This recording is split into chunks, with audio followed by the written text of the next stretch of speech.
Thank you, South Africa. Thank you, South Africa. From Palestine, thanks South Africa. From Palestine, thank you, South Africa. Today, progressive people around the world stand in solidarity with the people of Palestine. And I'm very pleased that here, Comrade Mandandlov, in this stadium, we see placards and banners that deal with freeing Palestine, making sure that there's a ceasefire and ending the occupation. We condemn in the strongest terms the appalling slaughter and genocide of the people of Palestine that is being perpetrated in Gaza and the West Bank.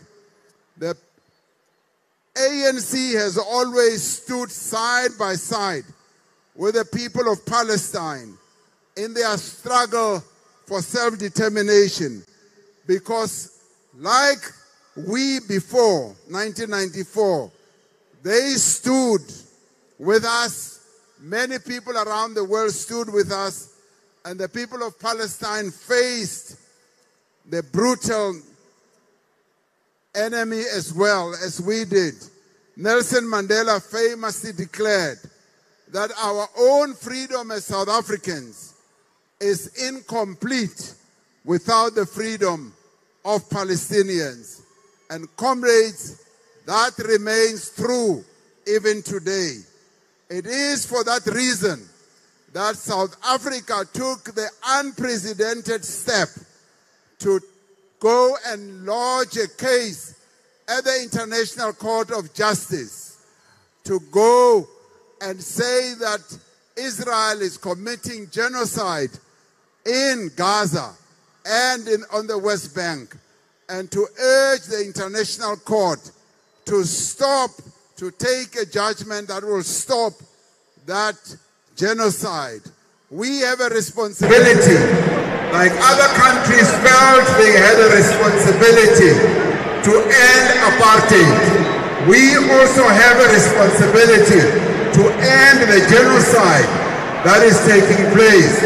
And comrades, it has been a real moment of great pride to see our legal team arguing South Africa's case at the International Court of Justice, and led by a son of this province, Comrade Ronald Lamola, from this very province. He is the one who led our case, and we say to Mpumalanga, thank you for producing a young man like Ronald, who has gone to lead us at the International Court. So comrades, we say our support for the Palestinians will continue.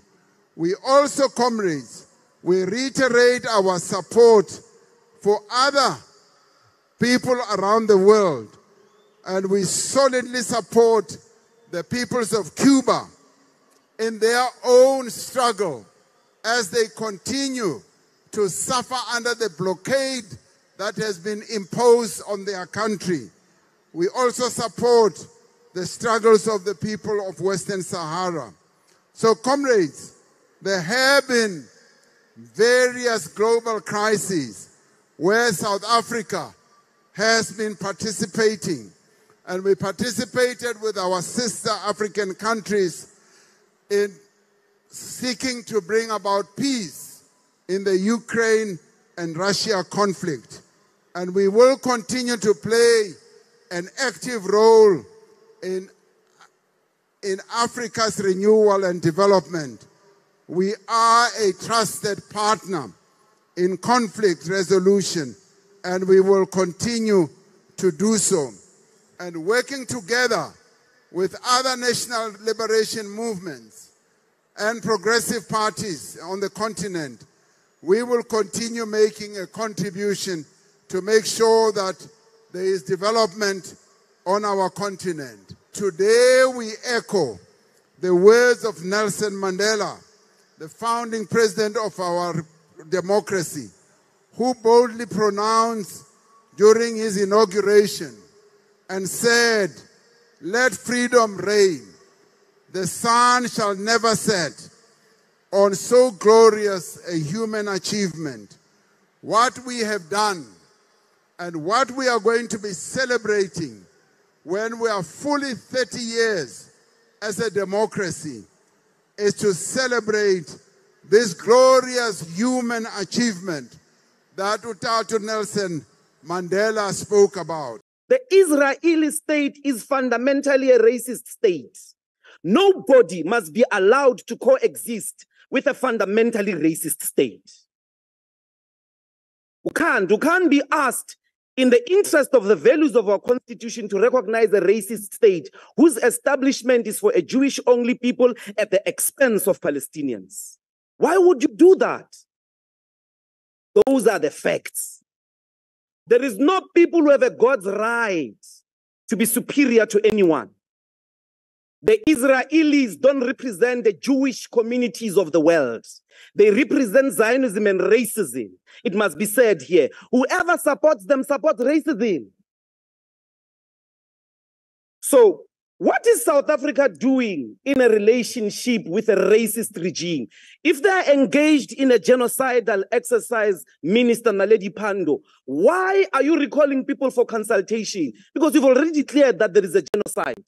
Why are we friends with people who are violating the values of our constitution? Why are we friends with people who are massacring children in hospitals, in schools? What must happen? What must be said before the whole world isolates Israel? Israelis, Palestinians for the longest time never asked you for a single bullet, which they should, because they've got the right to fight even with military arms against a racist regime. They've asked you for a simple thing: isolate Israel the way the world isolated apartheid. When are you doing that? Let's sever ties, because a relationship with Israel as South African offends our constitutional values. It offends any rational thinking about coexistence. It offends peace. We should recall the ambassadors. Everybody, we should fire the ambassador of Israel. We can't be friends with Israel until they establish a society in compliance with international law on one hand, and they recognize the right of Palestinians to coexist. I wish for once in our lives, we can be on the right side of history. But how many more children must die? How many more houses must be demolished? How many more people must die of starvation, Chairperson, before we decide we must do something? Yes, we might be a small, insignificant to some of them part of the world, but the stand we're taking, the principled stand to shut the embassy until they decide to bring a ceasefire, that will save lives and we can have a peaceful solution.